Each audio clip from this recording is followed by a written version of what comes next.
Muy estimada Lisa Bárcena, directora de la CEPAL, coordinadora, amigas y amigos, muy buenas tardes.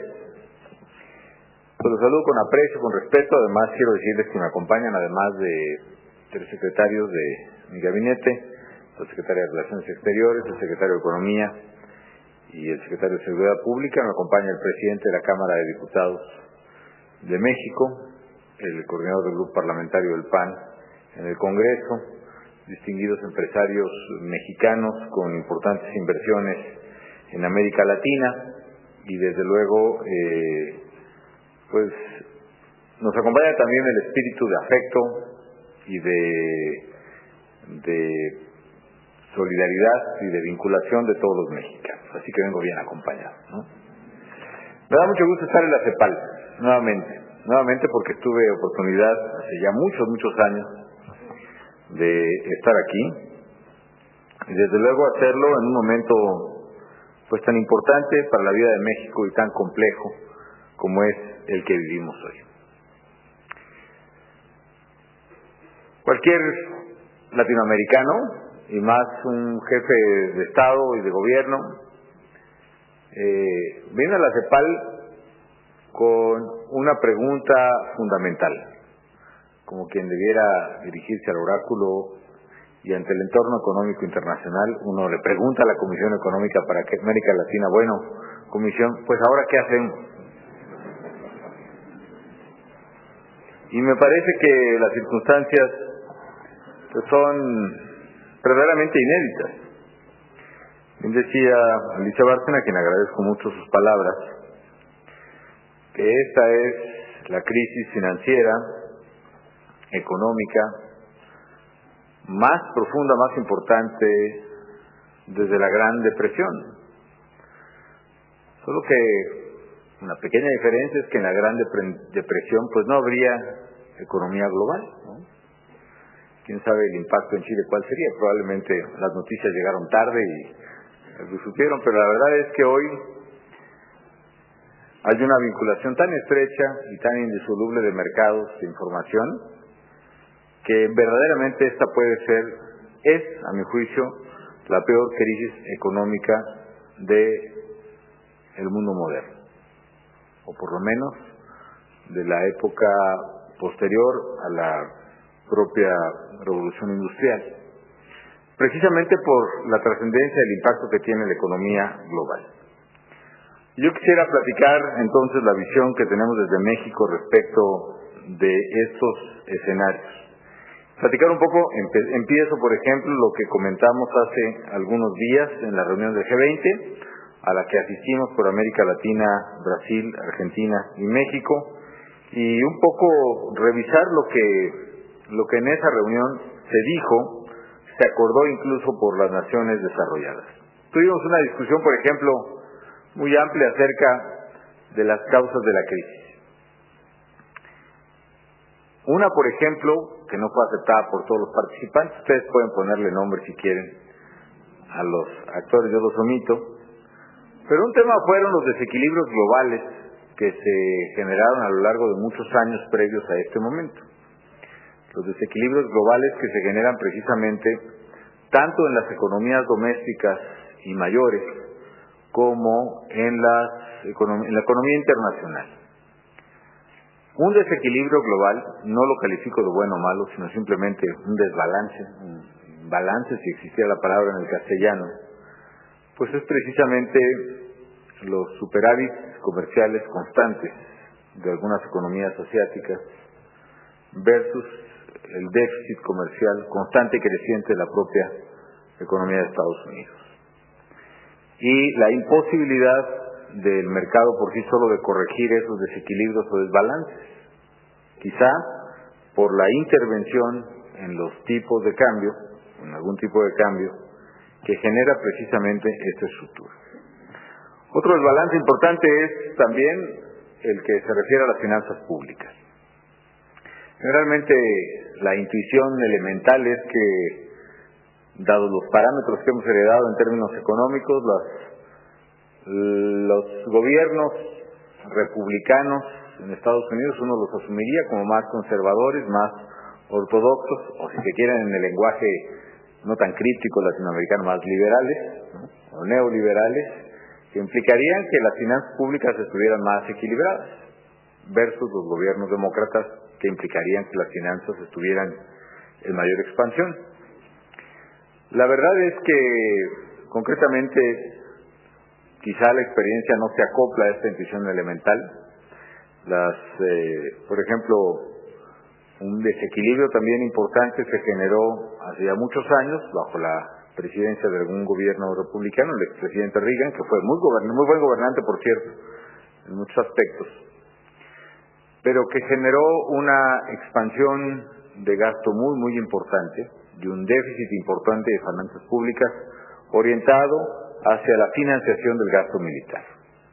En las épocas más complejas del gasto de defensa, de la propia Guerra Fría, quizá incluso mucho antes de su propio gobierno, pero este desbalance tarde o temprano tuvo que financiarse, y el financiamiento de este desequilibrio se dio precisamente a través de la emisión de deuda americana, y cuando esta emisión de deuda no fue correspondida por las propias condiciones de mercado, la variable de ajuste fue necesariamente las tasas de interés. Todos o casi todos los países latinoamericanos sabemos qué significó la corrección de este desajuste a través de tasas de interés, y fue precisamente la deuda o la crisis de la deuda de principios de los años 80. El aumento de las tasas de interés globales provocó que los grandes deudores, que creo que lo éramos todos los países, simple y sencillamente fuéramos incapaces de hacer frente a estas obligaciones de deuda, y se marcó una de las grandes crisis, que por cierto motivaron largas horas, días, semanas, años de estudio de la CEPAL y de los cepalinos, cualquiera que sea esta categorización, especie o alguna cosa. El dicho además con mucho afecto y con mucho respeto, ¿no? Curiosamente, una de las grandes cosas que yo reconozco del expresidente Clinton precisamente es que el gran acierto que tuvo, contraintuitivo de lo que he dicho, fue cerrar el desequilibrio y poner en equilibrio las finanzas públicas americanas y llevar esa economía a una meta que parecía imposible, que fue el déficit cero. Y curiosamente en esa casi década, 8 años, es cuando la economía norteamericana tuvo el mayor crecimiento y tuvo también incluso un superávit importante en finanzas públicas. Y precisamente las tasas de interés fueron convergiendo hacia abajo a tasas de, digámoslo así, medio dígito o abajo del 5%, lo cual a su vez permitió una actividad económica importante. ¿Por qué menciono estas cosas? Porque uno de los temas del G20 fue precisamente los desequilibrios globales que se vivían. Si ponemos todo esto en conjunto, tratamos de bosquejar qué fue lo que pasó. Por una parte, el desequilibrio global, el excedente de superávit de algunos mercados, el propio excedente que, al igual que en las épocas previas a la crisis de la deuda, dejaron los petrodólares en muchas naciones, el esfuerzo y el valor especulativo de mercados financieros cada vez más complejos dio a la economía, o puso a la economía en un enorme predicamento. Digámoslo así, que por otra parte, los incentivos armados alrededor de los nuevos productos financieros que se fueron creando en la última década, merced a la gran revolución tecnológica, informática y financiera que se vivió, encontraron perfectamente los incentivos incorrectos para manejar bien el dinero. Por una parte, la baja en los réditos esperados de las inversiones más seguras generó una enorme presión para los administradores de fondos de pensiones o los administradores de inversiones, de buscar cada vez inversiones más riesgosas y más redituables. Ante los estímulos generados en este tipo de administraciones que buscaban precisamente premiar a sus administradores en función del rédito, estos administradores fueron a la búsqueda de inversiones cada vez más riesgosas e inversiones cada vez más redituables. Por otra parte, se generó lo que yo comentaba esta mañana, un problema de estímulos de incentivos incorrectos en la propia estructura del mercado financiero. Tradicionalmente, por ejemplo, las inversiones más seguras conocidas por los inversionistas eran evidentemente las inversiones hipotecarias y las inversiones del Tesoro de los Estados Unidos. Las inversiones hipotecarias, merced a la enorme evolución de los derivados financieros, permitieron acelerar la circulación de la inversión, la circulación del propio dinero de inversión. Si la posibilidad de que un banco pudiera empaquetar, como se dice, su propia cartera hipotecaria y venderla a un intermediario financiero, produjo una liquidez en ese banco, en esas instituciones financieras, y produjo un efecto de velocidad del dinero. La institución financiera, a su vez, tenía la posibilidad de colocar esa cartera en otro intermediario financiero, y en otro, y en otro, y en otro, y en otro, y con enorme velocidad pudo el crédito hipotecario de un migrante mexicano en Estados Unidos con un ingreso indeterminado, por lo menos impreciso en la línea del tiempo, pudo generarle negocio y liquidez a muchas instituciones a la vez. Yo comentaba esta mañana que eso generó un problema de incentivos perversos, un problema en cierto sentido de moral hazard. ¿Por qué razón? Porque así como se genera moral hazard cuando hay la posibilidad de que el riesgo que se toma en una operación determinada no corra contra quien realiza la operación, sino corra contra un tercero, por ejemplo el que se genera cuando uno hace operaciones riesgosas a sabiendas de que siempre va a estar el gobierno rescatando mi empresa, y entonces hago cada vez operaciones más riesgosas que al cabo si gano, gano yo, y si pierdo, pierde el gobierno. También en un mercado financiero tan complejo, el poder trasladarle el riesgo hipotecario del crédito que se otorgó por el banco a otro y a otro, se fue perdiendo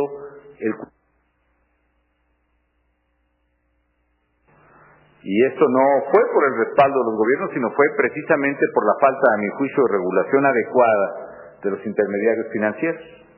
Probablemente, y esto lo especulo totalmente, si a cada intermediario financiero se le hiciera cargar con una parte de la responsabilidad o del riesgo del crédito otorgado o transferido a otro contra su propio capital, probablemente eso quizá hubiera generado por lo menos un mayor cuidado en el manejo de los productos que se estaban manejando. Yo utilicé esta mañana una metáfora que precisamente leí hace ya mucho tiempo de un chileno, por cierto, de Díaz Alejandro, cuando hablaba de las crisis del Mercosur en los 70s y los 80s. La crisis bancaria, por cierto, registrada en Chile y Argentina, que, como fue el caso de México, por cierto, en los 90, también fue una crisis vinculada a una quiebra sistémica y una falta de posibilidades de pago de los acreditados bancarios.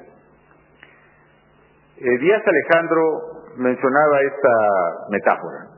El negocio del banquero es un negocio que se denomina, como dicen los abogados, esta es interpretación mía, intuito personae. Uno escoge a su cliente, sea un abogado o sea un médico, pues no por lo que ve en el anaquel, sino simplemente por la confianza que le genera. El banquero también de alguna manera escoge a su cliente en función de las calidades del acreditado. Si sabe que la persona primero tiene una experiencia de pago reconocida, es un buen pagador, si tiene un ingreso creíble que sea permanente, si tiene también determinado entorno, si tiene una viabilidad de su empresa, entonces el banquero lo atiende personalmente y personalmente le otorga ese crédito. El negocio del carnicero, en cambio, es totalmente distinto. El carnicero tiene que matar la vaca a las 4 de la mañana o a las 5, y el negocio es colocar hasta la última parte de la vaca a lo largo del día. Entonces empieza muy temprano, reserva los mejores cortes para las mejores clientes, si se quiere, ¿no? Los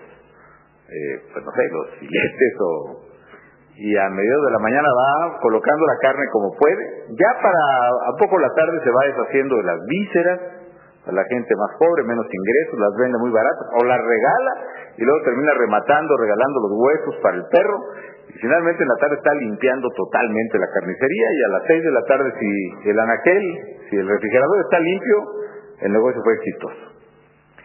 El problema es cuando los banqueros, en lugar de tener criterios banqueros, toman criterios de carniceros. Entonces no se trata de escoger a sus clientes, sino precisamente de colocar toda su mercancía a como de lugar a lo largo del día. Y entonces, en lugar de ver si el cliente tiene capacidad de pago, si tiene un empleo estable, si su empresa es viable, si no está excesivamente apalancada, etcétera, lo que quiere es colocar el crédito a como de lugar.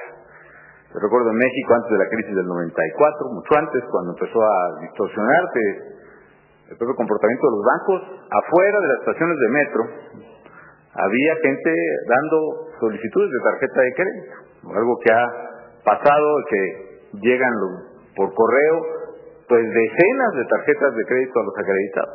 Muchos migrantes mexicanos, ese fue el caso. Pudieron adquirir una casa que evidentemente en el juicio de un buen acreditante, de un buen banco, pues probablemente no tendría ni la certeza del ingreso futuro ni la capacidad de pago. Y así fue, la expansión del crédito americano fue tal que cuando las tasas de interés estaban a 1,5%, a 2% en la Reserva Federal, pues no había ningún problema. Todo el mundo tomó su crédito, todo el mundo compró su casa, o con su casa sacó otra hipoteca para una segunda casa, o para un viaje, o para la universidad del hijo. Todos los automóviles se compraron a crédito, todas las actividades eran a crédito, todas las tarjetas de crédito tenían un saldo muy significativo.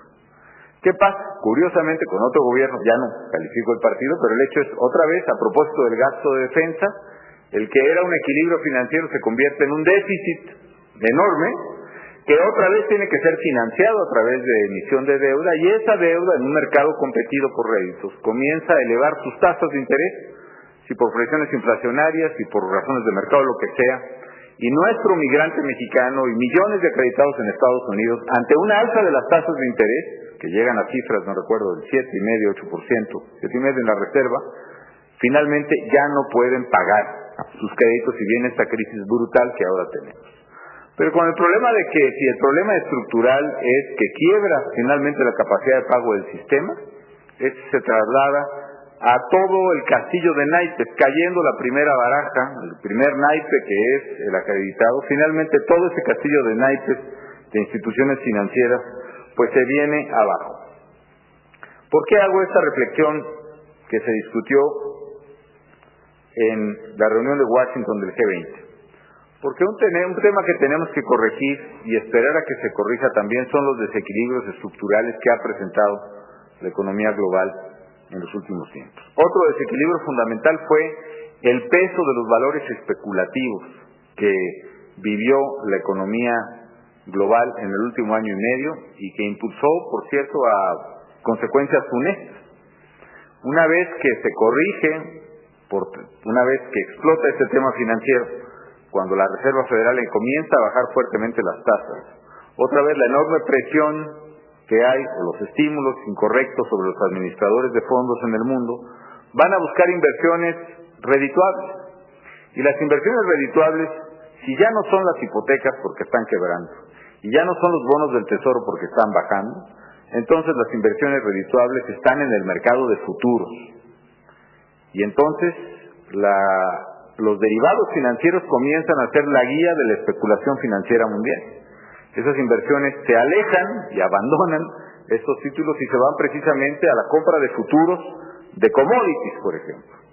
Obviamente a países productores de petróleo nos preocupa mucho la enorme caída del petróleo que está teniendo. Ya no quiero saber cuánto bajó el día de hoy.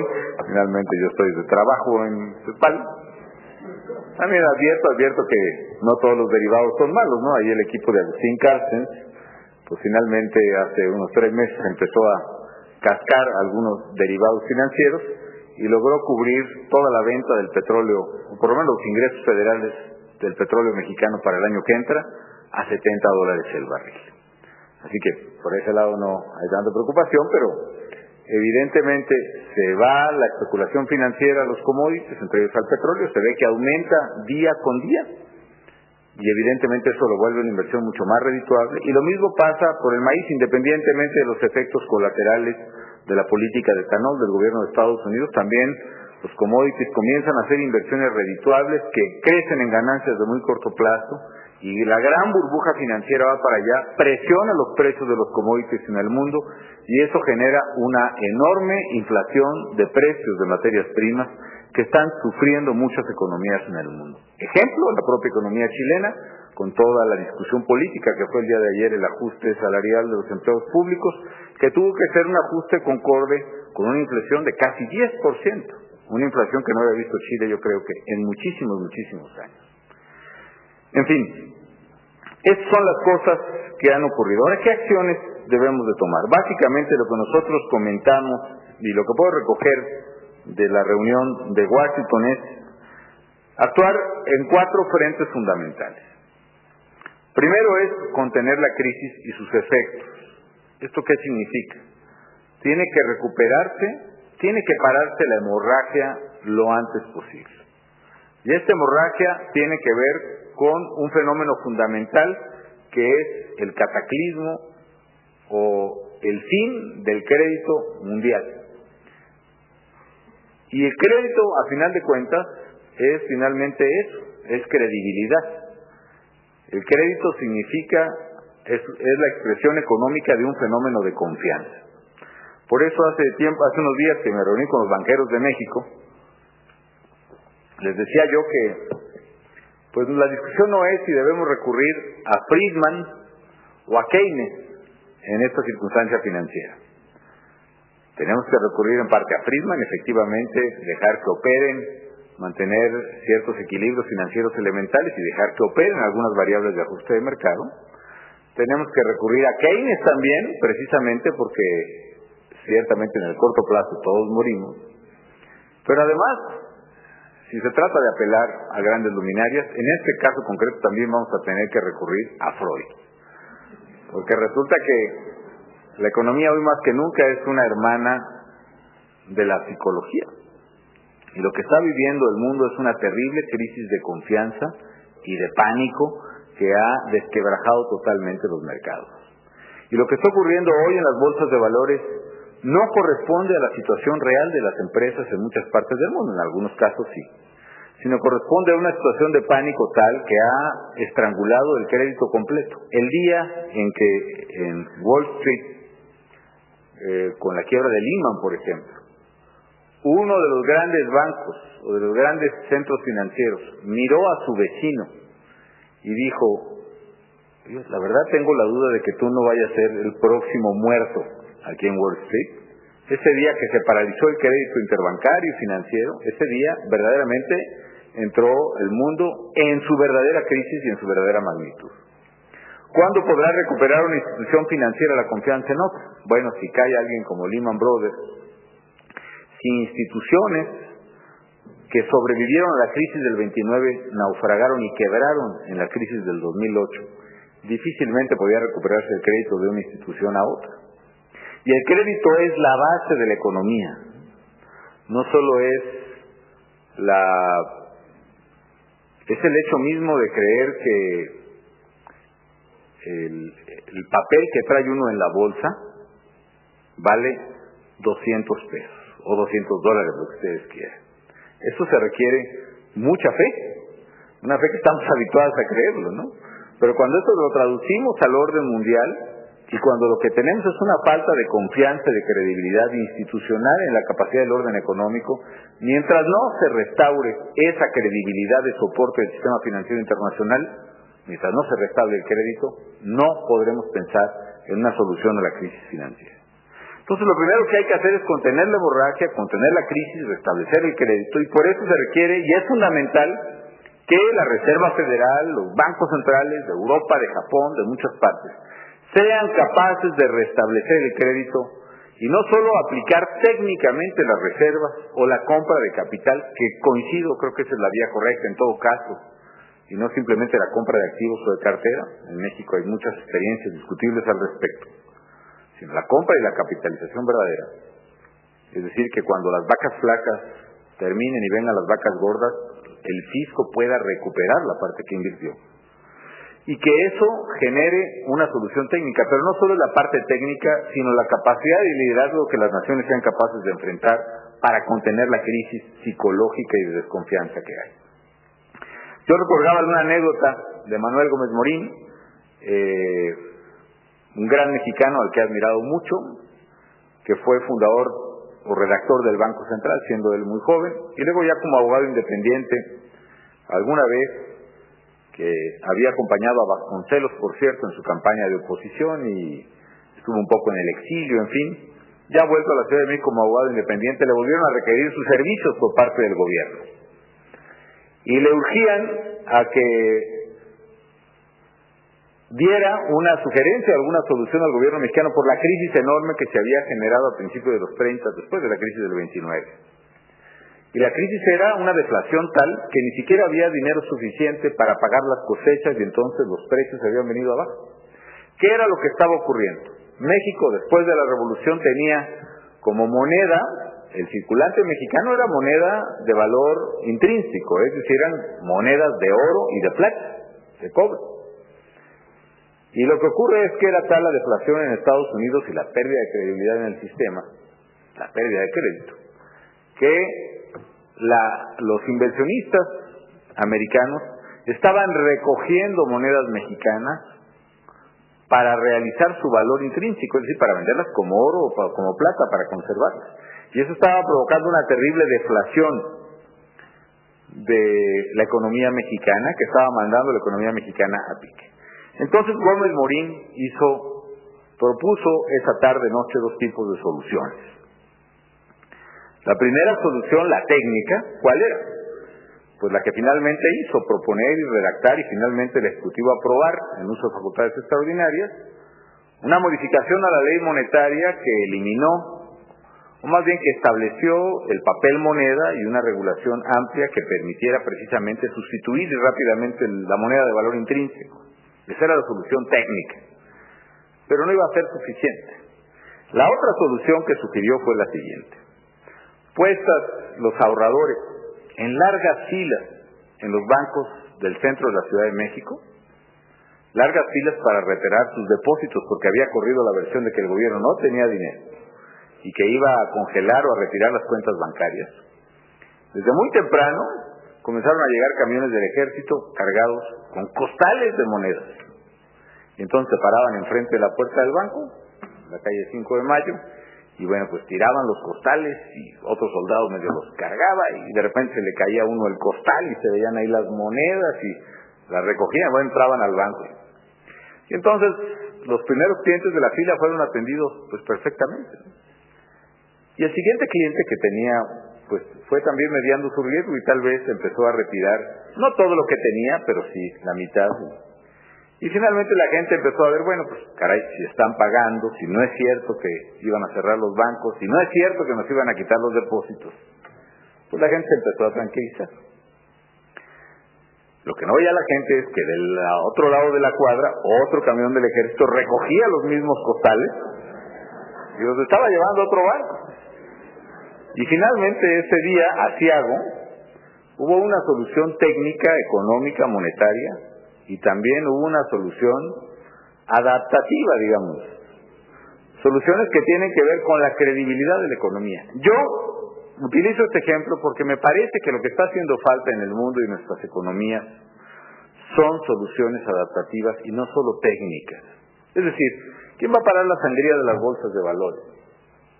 Me parece que no habrá capacidad de contener la caída de los mercados mientras no haya la credibilidad y el liderazgo suficiente a nivel mundial de que este tema se va a resolver, de que se van a respaldar los depósitos, de que la actividad económica va a seguir. Y yo me pregunto, ¿va a seguir o no la actividad económica de los países y de las naciones, de las empresas y de las personas? Va a seguir, porque la economía es tan vieja como el ser humano. Porque es indispensable el crecimiento económico y la relación económica, porque se necesitan los bienes y servicios ahora y desde la historia de la humanidad. El asunto es cómo podemos traducir los líderes políticos, nuestras acciones, nuestros programas y nuestras visiones en credibilidad que precisamente pare el torrente, pare la hemorragia que está sufriendo la economía mundial. Y esto nos corresponde a todos efectivamente, pero particularmente corresponde pues, a las grandes naciones. Ojalá que el cambio de gobierno que se dé en los Estados Unidos sea una oportunidad que se aproveche precisamente para que ese liderazgo se haga valer y genere una perspectiva distinta de futuro. También nosotros en nuestro ámbito latinoamericano, tenemos que tomar acciones y medidas que generen credibilidad y confianza en el futuro. Y aunque parezca obvio, vale la pena decirlo. Y no tomar acciones o medidas que lo que generan es temor y a veces terror acerca de lo que va a pasar en determinadas economías. La verdad es que la política de expropiaciones, los golpes sobre la mesa o medidas que pueden considerarse arbitrarias o realmente generadoras de incertidumbre sobre derechos de personas o empresas, son medidas que lo único que contribuyen es a generar o exacerbar ese pánico o esa incertidumbre. Tampoco doy nombres ni referencias, simplemente son hipótesis, ¿no? Bueno, la segunda medida que hay que hacer es adoptar medidas contracíclicas de manera coordinada. Es decir, yo soy partidario absoluto de que se requiere disciplina en las finanzas públicas. Sí creo definitivamente que hay que evitar que el sobreendeudamiento de las economías, los déficits, generen precisamente lo que hemos sufrido varias generaciones de latinoamericanos, que es pérdida de futuro, porque los de antes se quedaron con todo lo que era nuestro, a medida de gastos excesivos y se tradujeron en deudas a futuro. Pero con la fortaleza y la solidez de economías en orden, cuando una economía está en un ciclo recesivo tan claramente como el que estamos viendo ahora, es fundamental poner en práctica políticas anticíclicas, políticas expansivas de gasto corriente, de gasto del gobierno, particularmente, gasto de inversión, gasto de infraestructura, y me atrevo a decir también políticas expansivas de carácter monetario.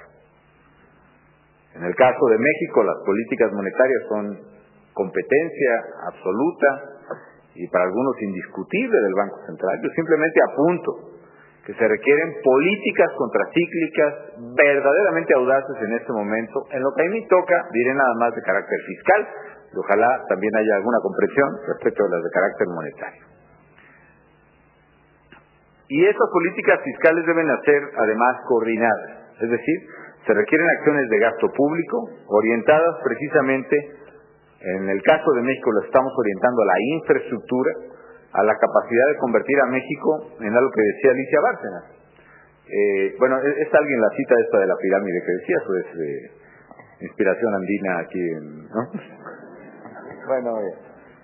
Pero el caso de México, bañado por dos mares y cubierto con dos fronteras, una hacia la economía más poderosa del mundo y otra hacia nuestra América Latina. México tiene un enorme potencial logístico, yo diría un potencial envidiable. Miren ustedes, Chile tiene la gran ventaja de que tiene costa al Océano Pacífico y la ha aprovechado muy bien. Nosotros tenemos costa hacia el Océano Pacífico y tenemos costa hacia el Atlántico. Es decir, podemos beneficiarnos con todas las ventajas de Chile hacia la cuenca del Pacífico y con todas las ventajas que tiene Brasil hacia la cuenca del Atlántico. Pero además tenemos 3,000 kilómetros de frontera con la que, con crisis o no, sigue siendo la economía más grande del mundo. Alguna vez que discutía yo con un compañero de Singapur en la universidad, y muy en la tradición mexicana de lamentar nuestra cercanía con Estados Unidos, ¿no? Es decir, el refrán que se atribuye a Porfirio Díaz de pobre México, tan lejos de Dios y tan cerca de Estados Unidos, ¿no? Ya una vez que hice mi alegato, me dice este compañero, ¿y cuántos kilómetros de frontera dice que tienen con Estados Unidos? 3,000 kilómetros de frontera. Son 3,000 kilómetros de resistencia, le decía yo. Y decía, mira, ojalá nosotros tuviéramos 300 kilómetros de frontera. Y la verdad es que es una gran oportunidad. En una economía global, con productores asiáticos que quieren colocar en la costa este de Estados Unidos, o productores europeos que quieren colocar en la costa oeste de Estados Unidos, o países latinoamericanos que quieren colocar en la costa este, en la oeste y en Asia y en Europa. En una economía global, México puede ser un eslabón multidireccional en ese mundo multipolar. Y lo vamos a hacer. Y para eso estamos lanzando un proyecto muy ambicioso de infraestructura que quiere precisamente hacer ejes transversales y longitudinales en México, que quiere rehabilitar la estructura portuaria del país, Acabamos, por ejemplo, de iniciar un proyecto muy ambicioso, que es el proyecto de Punta Colonet, un proyecto que va a generar un puerto en la península de Baja California, que va a tener 4 veces la superficie de Long Beach, por ejemplo, que va a ser un puerto con mayor superficie que la que todos los puertos mexicanos existentes disponen ahora. Estamos haciendo carreteras muy importantes que conectarán al Pacífico con el Golfo, a la frontera norte con la sur, en fin. Y vamos, ante la crisis, no solo no vamos a dejar de invertir en infraestructura, sino vamos a invertir mucho más en infraestructura. Y si todos los países tuviéramos la posibilidad, por tener finanzas públicas en orden, claramente es el caso de Chile, de poner políticas contracíclicas en curso, la inercia que generaríamos de la capacidad de gasto del gobierno en algo ayudaría precisamente al desempeño de las economías. Tercero, hay que emprender una reforma de los sistemas financieros nacionales e internacionales. Está muy de moda el debate de si necesitamos más regulación o mejor regulación. Y la verdad es que necesitamos mejor regulación donde la hay y donde no la hay, y claramente falló el mercado. Necesitamos también más regulación. Y pienso que si algo quedó claro es que la mano invisible falló. Y se requiere una mano clara, firme y reguladora del Estado para precisamente corregir lo que el mercado por sí mismo fue incapaz de hacer. O probablemente esa insuficiencia regulatoria, que yo creo que debe ser examinada, pues tiene que ser diseccionada con toda claridad y entender precisamente de ese análisis si lo que se requiere es más o mejor. Todos coincidimos en que se requiere mejor regulación. Yo pienso que hubo omisiones que la innovación generó, y qué bueno que la innovación la genere, que el mercado no pudo regular, o la autoridad no pudo regular, y eso nos llevó al fracaso. También se requiere rediseñar el sistema financiero mundial. Por ejemplo, yo pienso que el Fondo Monetario, pues está diseñado para vigilar, supervisar y corregir las crisis tradicionales. ¿Y cuáles son las crisis tradicionales? Pues por tradición se entiende que las crisis las generamos las economías emergentes, ¿no? La crisis del tequila y la crisis la de Brasil y la del tango, en fin, ¿no? Pero la verdad es que esta crisis no la generamos las economías emergentes. Y la verdad es que el Fondo Monetario, o la institución que me digan el Banco Mundial, pues ahora sí que ni las manos metió, ¿no? Todavía no, por lo menos, ¿no? Y yo no digo que tenga la capacidad económica para hacerlo, simple y sencillamente que los organismos financieros internacionales fueron incapaces de responder a una situación de coyuntura que evidentemente requería algo. Y tenemos que construir una estructura financiera mundial capaz de entender el nuevo contexto económico en el que estamos viviendo y de intervenir. Cuarta medida en este rediseño de las estructuras tiene que haber una mayor participación de las economías emergentes. Concretamente, por ejemplo, en el Foro de Estabilidad Económica o en el propio Banco Mundial, se requiere o en nuestro Banco Interamericano de Desarrollo, por ejemplo, se requiere una estructura y un rediseño corporativo que tenga mayor participación de economías emergentes y también procesos mucho más ágiles para toma de decisiones. Yo tuve la oportunidad de ser director de Banobras en México, estaba yo muy entusiasmado con la posibilidad de tener interacción con el Banco Interamericano de Desarrollo, y al final de cuentas me di cuenta que yo sabía que el Banco Banobras era muy lento en su toma de decisiones, por decir alguna cosa, y tomaba varios meses poder otorgar un crédito porque había que pasar con el asesor, y había que pasar con el auditor, y había que pasar con la Comisión Nacional Bancaria, y luego había que pasar con la función pública, y luego había que pasar, pobre acreditado, no va a saber en qué gastar su dinero, vamos a asesorarlo. Entonces venía un asesor y bueno, vamos a hacerlo más rápido, vámonos con el BID. Bueno, me di cuenta de que el BID tardaba más tiempo que Banobras en otorgar un crédito y dije, no, esto anda definitivamente mal. Entonces tiene que haber mecanismos mucho más ágiles. El crédito se ha contraído en todo el mundo, se ha contraído en las economías desarrolladas y se ha contraído en las economías en desarrollo y se va a contraer más.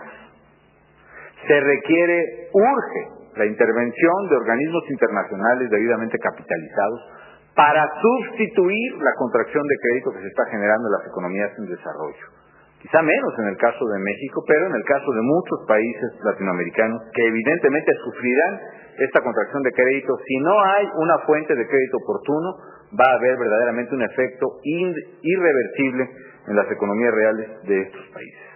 Y cuarto, finalmente, es medular evitar el resurgimiento del proteccionismo.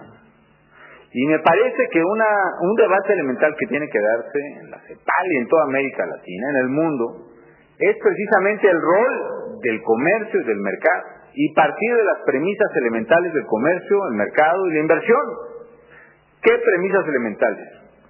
Premisas elementales tan sencillas, pienso yo, como el de afirmar que el mercado y el comercio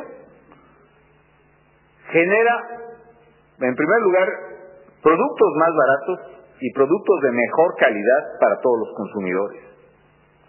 Que el comercio global genera mercados más amplios y más equilibrados para todos los productores. Que genera también insumos más baratos y de mejor calidad para todos los aparatos productivos. Que el mercado global compensa además las deficiencias estructurales que se generan por efectos regionales. Por ejemplo, vean el caso de México. A mí me parece evidente de que si estamos dependiendo en más de un 80% de nuestras exportaciones de la economía americana, y eso que las hemos reducido,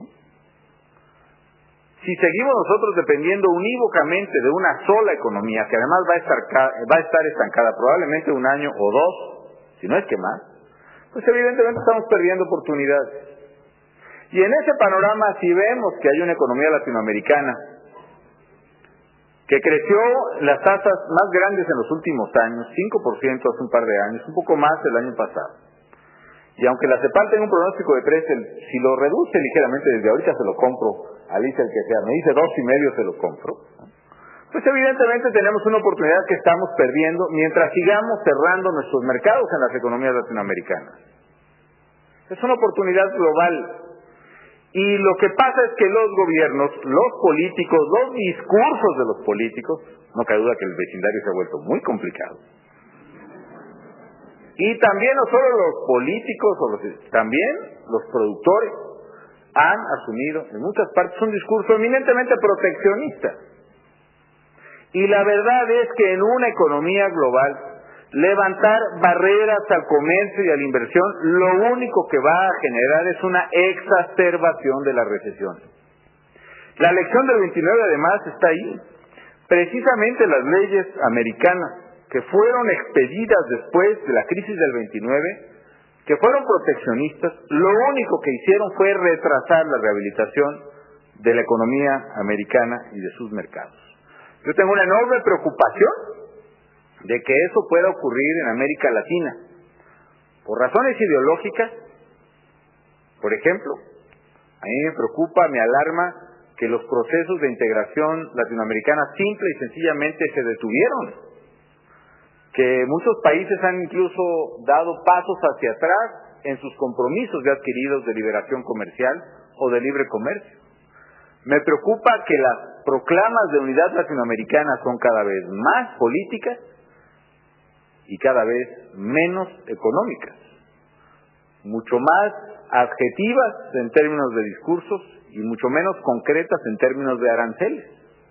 Y eso precisamente está impidiendo que una de las regiones económicas que con todo este panorama han registrado crecimiento en los últimos años, a final de cuentas, Asia en primer lugar y América Latina en segundo, son las economías que están creciendo, el nuevo proteccionismo haga perder oportunidades de salida de esta crisis a los pueblos latinoamericanos, desde México hasta Chile. Y me parece medular volver a enfocar el discurso del crecimiento de la economía por la vía de la competitividad y la productividad, que en una economía global especialmente solo puede provenir de entornos mucho más abiertos de competencia y productividad, que a su vez solo pueden dar los mercados abiertos. Esa es la verdad. Ya no digamos del proteccionismo de las naciones desarrolladas. Imaginen ustedes el caso de México. Si verdaderamente se hacen o se cumplen las augurios, promesas o profecías, como les quieran llamar, de levantar nuevas barreras al comercio con América Latina y con México. Simple y sencillamente es condenar al estancamiento. no digo solo o principalmente de México, al propio estancamiento de la economía norteamericana, que está perdiendo claramente la carrera de la competitividad frente a Asia e incluso frente a Europa. La clave que está dando la competitividad en el mundo es la capacidad de articulación de mercados completos y la capacidad de integración, de integrar factores de producción tremendamente disímiles, desde luego la mano de obra, pero no el único, en mercados como el de Asia o como el de Europa. Sí, es muy importante el salario o el bajo salario, desgraciadamente, que se paga en China o en Asia, en India, pero también es fundamental la calidad educativa que están recibiendo los ingenieros hindúes, por ejemplo, o chinos, para prosperar en industrias que tienen un enorme potencial de futuro en la economía global, por ejemplo, en la electrónica. Esa carrera, la carrera de la competitividad global, esa sí la puede perder América Latina. Por eso el llamado que se hizo en el G20 de que se evite la enorme tentación de hacer del proteccionismo una falsa salida de la crisis actual, me parece vital a ser retomada por las economías y los gobiernos de América Latina, y yo urgiría respetuosamente a que fuera analizada y debatida por la CEPAL.